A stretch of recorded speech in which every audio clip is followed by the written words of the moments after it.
एक गांव में भगवान की कथा चल रही थी। जैसे कोड़ी गांव में कथा चल रही है ना, उसी प्रकार एक गांव में कथा चल रही थी। तो कथा के विश्राम सत्र के दिन जो वक्ता थे, उन्होंने श्रोताओं से कहा कि देखिए, आप लोग 9 दिनों तक कथा सुने हैं और जब तक कथा सुनने के बाद दक्षिणा न देंगे तब तक आपको कथा सुनने का फल नहीं मिलेगा। तो लोगों ने पूछा कि क्या दक्षिणा दी जाए? तो वक्ता जी ने कहा कि आप लोग अपनी एक एक बुराई यहां संकल्प करके त्याग दीजिए। जैसे कोई सिगरेट पीता हो तो वो संकल्प ले ले कि आज के बाद हम सिगरेट नहीं पिएंगे। कोई खैनी खाता हो तो संकल्प ले ले आज के बाद हम खैनी नहीं खाएंगे।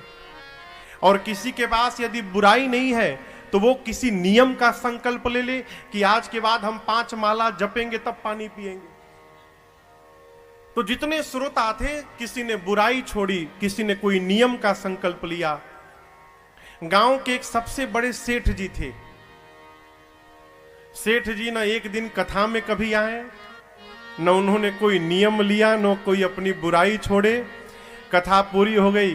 रात में गांव के कुछ श्रेष्ठ प्रबुद्ध लोग महाराज जी के पास जाकर बोले, सरकार, सबने कोई न कोई नियम लिया और अपनी बुराई छोड़ी, लेकिन गांव के एक सेठ जी हैं, न वो कथा सुनने आए, न उन्होंने कोई बुराई छोड़ी, न कोई नियम लिया।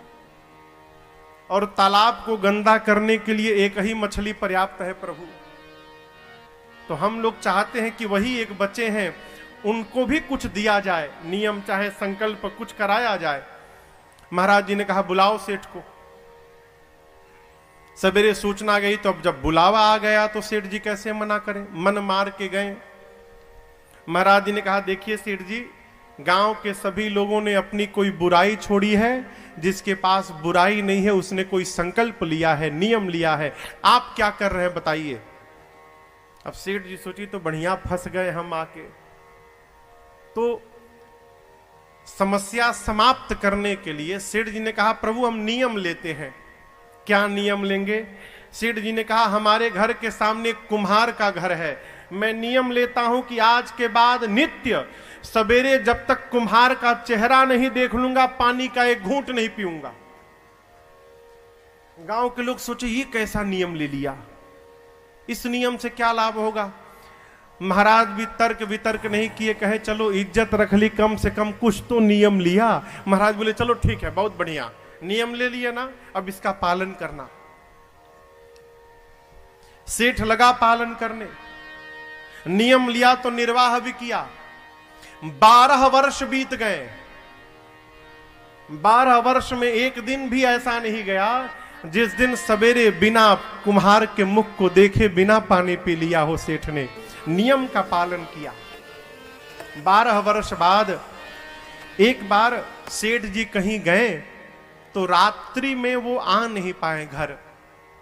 सवेरे आते आते 11 बज गए। प्यास से बेहाल घर पर आए, सामान फेंके। घर वाले पूछे कहां जा रहे हैं? बोला रुको, अच्छा ये घर वालों को पता नहीं कि ऐसा नियम लिए हैं। ये किसी बहाने जाकर कुम्हार का चेहरा देख लेते थे। घर वाले बोले, अरे पानी तो पीजिए। बोले रुको तो, पानी पहले आने दो मुझे। दौड़ कर गए कुम्हार के दरवाजे पर, नहीं दिखाई पड़ा तो आवाज लगाए। कुम्हार की पत्नी निकली, बोली वो तो है नहीं, पहाड़ के ऊपर मिट्टी लाने गए हैं। अब सेठ पड़ा चक्कर में, सोचने लगा का करे, पी ले का। लेकिन फिर सोचा एक बार यदि पानी पी लूंगा तो 12 वर्ष की तपस्या क्षण मात्र में समाप्त हो जाएगी। 12 वर्ष किया गया सब बेकार हो जाएगा। सोचा और कहा नहीं, नियम नहीं टूटने दूंगा। दौड़ा सेठ पहाड़ की ओर। कम से कम नीचे से भी दिखाई पड़ जाएगा ना तो हो जाएगा। इधर पहाड़ के ऊपर कुम्हार मिट्टी निकाल रहा था। मिट्टी निकालते निकालते उसे घड़ा मिल गया। घड़ा के मुख को साफ किया तो देखता है उसमें तो सोना भरा हुआ है। इतना विशाल घड़ा सोने से भरा। अब कुम्हार नाचने लगा। पागल की भांति नाचने लगा। पूरी गरीबी चली गई, आनंद आ गया। अब तो आनंद होगा। जय हो, बड़ी कृपा प्रभु जी, कोई देख न पावे इस घड़े को। अभी सोच ही रहा था, तब तक पहाड़ के नीचे सेठ जी दिखाई पड़ गए। कुम्हार सोचा ये सेठ क्यों चला आया यहां पर। अब कुम्हार सेठ को देख रहा है, सेठ जी कुम्हार को देख रहे हैं। कुम्हार पूछा क्या बात है सेठ जी। सेठ जी बोले कुछ नहीं, बस देख लिया।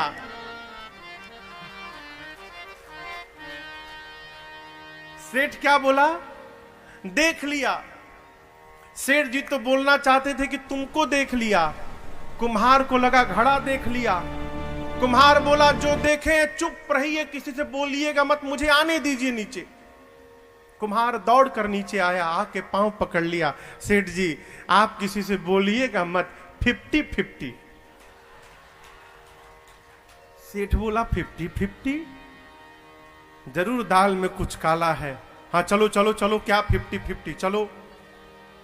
कुम्हार लेकर गया घड़े के पास, कहा सेठ जी आपने यही घड़ा देखा था ना?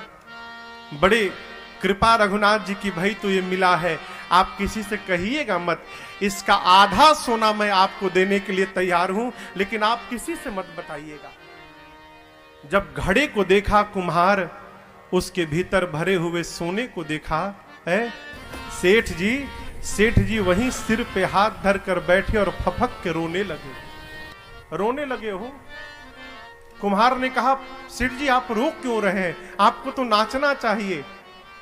सेठ जी ने कहा प्यारे तुझे पता नहीं है, पिछले 12 वर्षों से नित्य मैं सवेरे पहले तेरा मुख देखता था, फिर जल का एक घूंट लेता था। बिना तेरे मुख को देखे मैं आज तक 12 वर्षों में कभी पानी नहीं पिया हूं। कुम्हार बोला फिर रो क्यों रहे हैं? सेठ बोले इसलिए रो रहा हूं प्यारे कि 12 वर्षों तक तेरा मुख देखकर पानी पिया तो इतना सोना मिल गया। यदि 12 वर्षों तक मैं भगवान का मुख देखकर पानी पिया रहता तो आज मेरी क्या गति हुई रहती।